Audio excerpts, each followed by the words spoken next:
to really sanction the Gaddafi leaders, maybe even Gaddafi himself.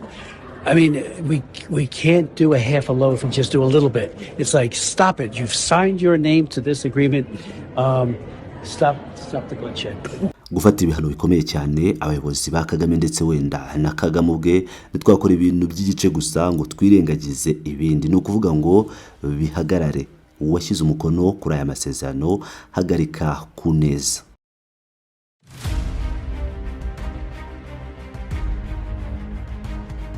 Nyuma y'ikiganiro gikomeye cyane umunyamakuru Hariana Velas yagiranye n'umuyobozi muri Leta Zunze Ubumwe za Amerika Depite Christopher Smith, aho yavugaga ko u Rwanda rugomba gufatirwa ibihano, Perezida Paul Kagame agomba gufatirwa ibihano.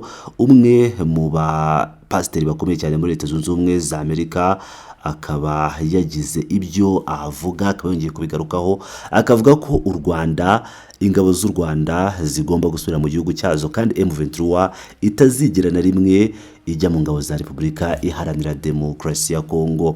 Bamwita Pastor Travis Johnson yavuze ko ingabo za M23 zigomba kuva ku butaka bwa Repubulika ya Demokarasi ya Kongo ndetse n'ingabo z'u Rwanda zigomba kuva ku butaka bwa Repubulika ya Demokarasi ya Kongo, mu gihe hari uwari umubajije ati zigomba kwihuza n'ingabo z'u Rwanda RDF ati zamaze kwihuza.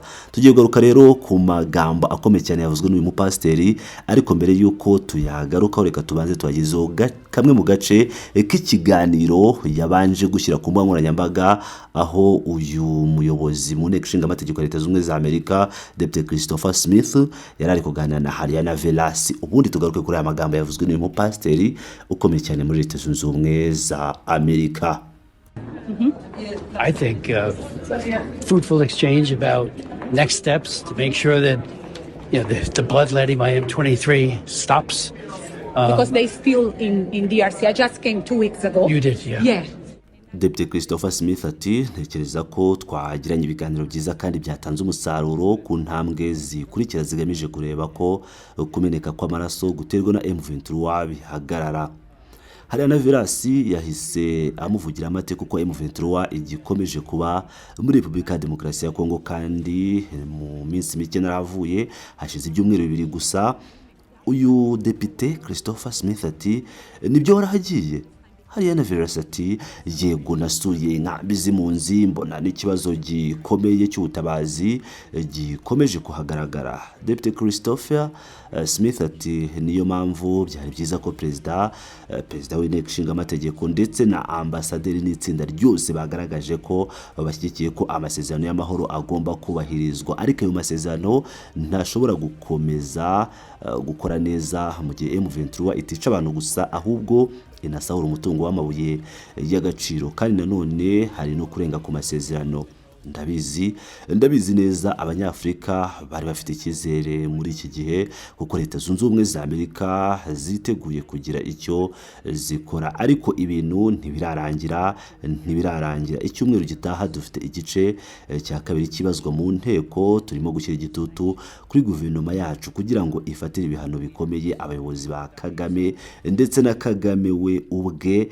Nitwakora ibintu by'igice gusa ngo twirengagize ibindi, ni ukuvuga ngo bihagarare. Wamaze gushyira umukono kuri aya masezerano, rekera kumera amaraso ku neza yawe. Hariana Velas akaba yahise amushimira. Nk'uko mubona rero ni Hariana Velas Victoria, umunyamakuru w'umunyangora ubarizwa muri Leta Zunze Ubumwe za Amerika, aho akorera muri White House, akaba akomeje kugenda aba umupropagandiste ukomeye cyane, aho akomeje kugenda akwirakwiza ibinyoma ku rwego mpuzamahanga, by'umwihariko akaba akomeje kugenda amunga inteko ishinga amategeko ya Leta Zunze Ubumwe za Amerika ndetse n'abayobozi batandukanye ba Leta Zunze Ubumwe za Amerika. Nk'uko mubibonye rero akaba yagiranye ikiganiro na bamwe mu bagize inteko ishinga amategeko ya Leta Zunze Ubumwe za Amerika, kababwira uburyo intambara mu burasirazuba bwa Repubulika ya Demokarasi ya Kongo imeze, by'umwihariko ashinja u Rwanda kugira uruhare rukomeye cyane mu bikomeje kuberayo ndetse no kwica agahenge kemejwe mu masezerano y'amahoro yasinye i Washington DC hagati y'u Rwanda na Repubulika Iharanira Demokarasi ya Kongo.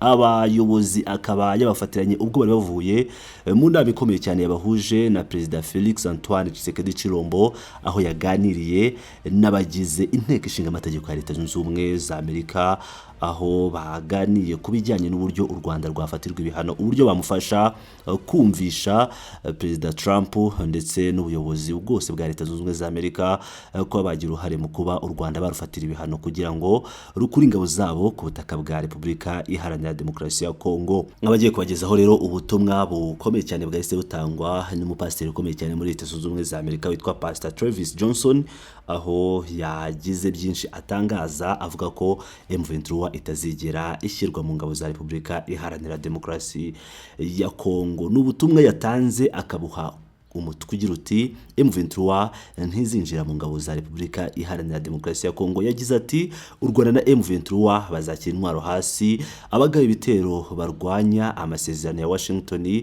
baraburiwe, M23 yaraburiwe, u Rwanda na Kagame baraburiwe.